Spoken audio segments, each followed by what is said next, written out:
Welcome to The Explainer. Today, we're diving into a short but incredibly powerful poem built around this one single chilling metaphor, the frozen hearth. It's really all about how a relationship can get so deep under your skin that it literally changes who you are, leaving this cold that sticks around long after it's all over. So the poem just throws you right in with this line. And that word choice, it's everything. It's on a gentle meeting. It's a collision. You can almost feel the impact, right? This sets the whole scene for a really transformative and kind of painful journey between two polar opposites, warmth and ice. Okay, so let's break down this icy collision. From the get-go, the poem draws this incredibly sharp line in the sand. It describes one person as having a heart like a ball of ice, while the other is just radiating warmth. And this just lays it all out, doesn't it? On one side, you've got the speaker's warmth. It's their essence, their source of love. And on the other side, the partner's ice. It sets up that classic, almost elemental question. What happens when fire meets ice? So at first, it looks like warmth might actually be winning. The ice starts to melt, to change. The cold partner even accuses the speaker, saying they were robbed of something essential. But the speaker pushes back. It wasn't stolen, it just melted. And as we're about to see, that melted ice, well, it has to go somewhere. And this is where the story takes a turn.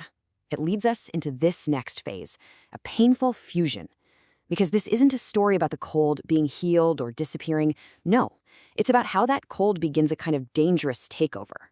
The poem actually lays out exactly how this happens, almost like a clinical process. It starts with a simple act of empathy, right?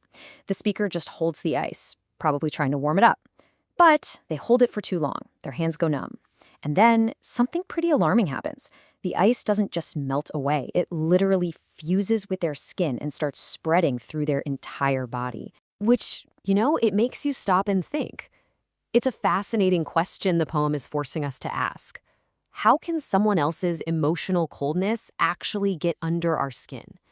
How does their nature just seep into our own until you can't even tell where they end and you begin? And that right there is the crucial point. The ice didn't vanish when it melted. It became a permanent part of the speaker. So the cold wasn't defeated at all. It was just transferred. This brings us to the poem's devastating core. The relationship is over. The cold person is gone. But the real pain? It's just getting started. And believe me, it's not the kind of pain you might expect. The speaker asked this question so directly. The person is gone, the whole thing is supposedly long forgotten, so why does it still hurt so much? It's not about missing them. It's about something way, way deeper. And there it is, the answer. This is the absolute gut punch of the poem. The pain isn't about being lonely. It's the horror of looking at yourself and realizing you've been changed into the very thing that hurt you in the first place. The speaker has become cold, just like the person who left. This distinction is everything. The real tragedy here isn't losing the other person. It's the loss of the self. It's like the speaker looks in the mirror and sees their former partner staring back. That warmth they used to have is just gone, and it's been replaced by this permanent internal winter. And this transformation, it's total. The poem is so explicit about it. The ice is still in my blood, my bones, my neck, and veins. See, it's not just a feeling anymore. In the world of the poem, it's become a physical reality. Every single part of the speaker is now defined by this cold they inherited. But just when the poem seems to hit its absolute coldest, most hopeless point, it pivots. There's a shift. Even in this deep, internal freeze, there is a flicker of hope, a path forward. The poem offers up this single, powerful word. After all that ice and cold, it introduces the idea of a sanctuary, a safe place. But where is it? So what is this sanctuary? It's the hearth. And it's not a real fireplace, of course. It's a metaphor for the speaker's original warm self, that core part of their identity that, despite everything, was never totally snuffed out. It's still in there, deep inside, just waiting to be rediscovered. The poem doesn't end with some magical instant fix.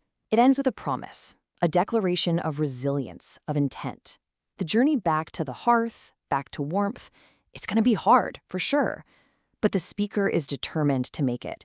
And that is such a powerful statement of reclaiming yourself. And that leaves us with this final thought to chew on. The poem makes it crystal clear that the damage, the ice, is very, very real, but it also insists that our original warmth, our hearth, is just as real. So the ultimate question it leaves us with isn't if we can recover, but how we even begin that journey to find our way back to ourselves.